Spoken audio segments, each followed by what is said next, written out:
Good morning વહાલા બાળકો. હવે તમે આ વિષયના વિડીયોઝ એક સાથે પણ જોઈ શકો છો.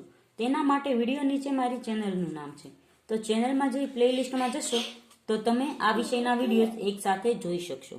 તો બાળકો, આજના વિડીયોમાં આપણે શીખીશું કલશોર ધોરણ 3નો પાઠ નંબર 7, એક છલાંગે દોરીઓ કૂદો. તો ગયા વિડીયોમાં આપણે આ પાઠનું એક ગીત જોયું હતું અને હનુમાનજીની વાર્તા જોઈ હતી. આજે છે આપણે એના પ્રશ્નોના જવાબ જોઈશું. તો પહેલો પ્રશ્ન છે, તમે ઘરમાં ક્યાં ક્યાં તોફાન કરો છો?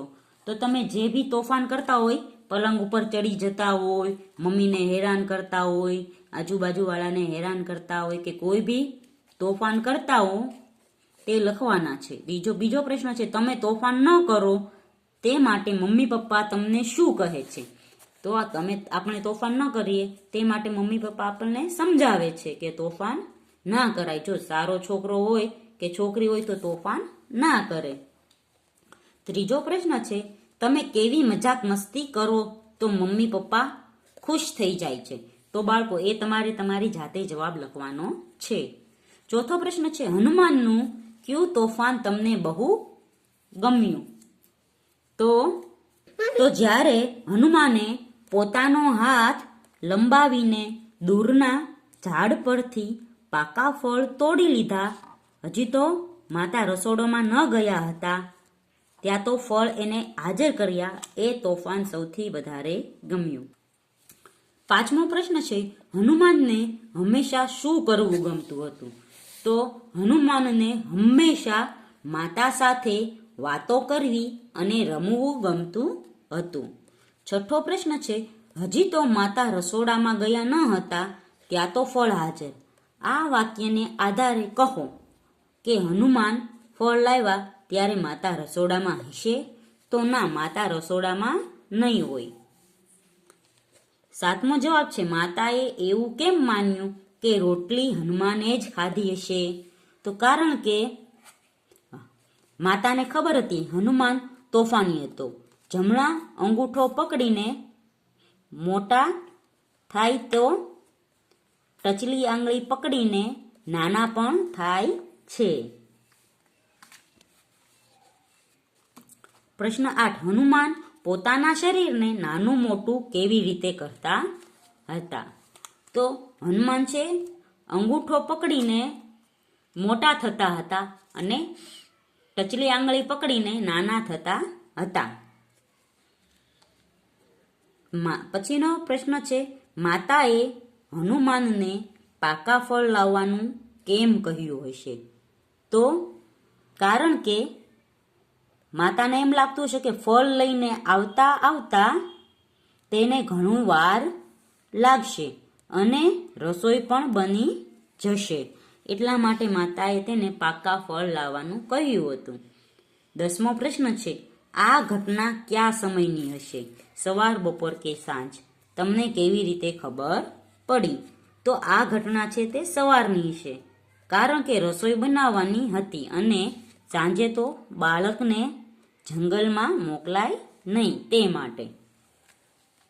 11મો પ્રશ્ન છે, હનુમાનની જેમ તમારે નાના મોટા થવાનું હોય તો શું શું કરો?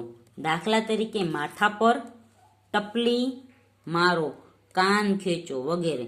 તો બાળકો, તમે જો નાના મોટા થતા હોય તો તમે શું કરો એ તમારે લખવાનું છે.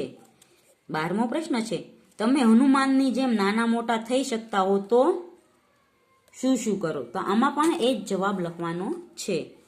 પછી છે, નીચે આપેલા વાક્યોમાં શબ્દોની ભેળસેળ થઈ ગઈ છે, પાઠમાંથી શોધીને સાચા વાક્યો લખો. તો અહીં છે, હતો બનવાનો, માતાને સમય થયો રસોઈનો.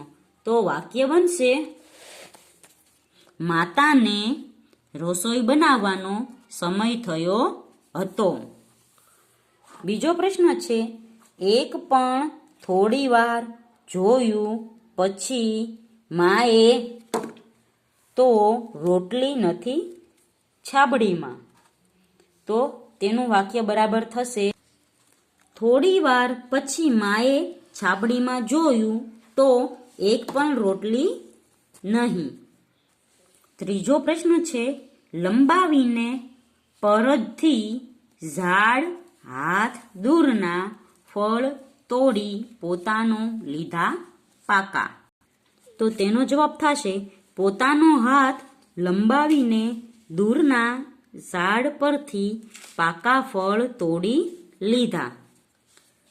4 નંબર છે જાય રોટલી જાય મુકતા બનાવતા અને માતાજી છાબડીમાં. તો થશે માતાજી રોટલી બનાવતા જાય અને છાબડીમાં મૂકતા જાય. પછી 5 નંબર છે પકડીને થતા અંગૂઠો હાથનો છે તેને મોટા આવડે જમણા. તો જવાબ થશે જમણા હાથનો અંગૂઠો પકડીને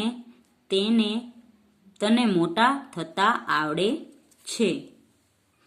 પછીનો પ્રશ્ન છે નીચે આપેલા શબ્દોમાં યોગ્ય સ્વર ચિહ્ન યાની હસ્વ દીર્ઘ, હસ્વ કી દીર્ઘ કી, હસ્વ કુ દીર્ઘ કુ, કાનો માતર એ બધા મૂકીને આપણે નવા શબ્દો બનાવવાના છે. જેમ કે હનુમન તો શબ્દ થશે હનુમાન. પછી મતજ તો માતાજી, કસર તો કેસરી જે હનુમાનજીના પિતા હતા. પછી છે અગઠ તો અંગૂઠો. પછી આગળ છે અગળ તો આંગળી અથવા આગળ ગમે તે લખી શકો.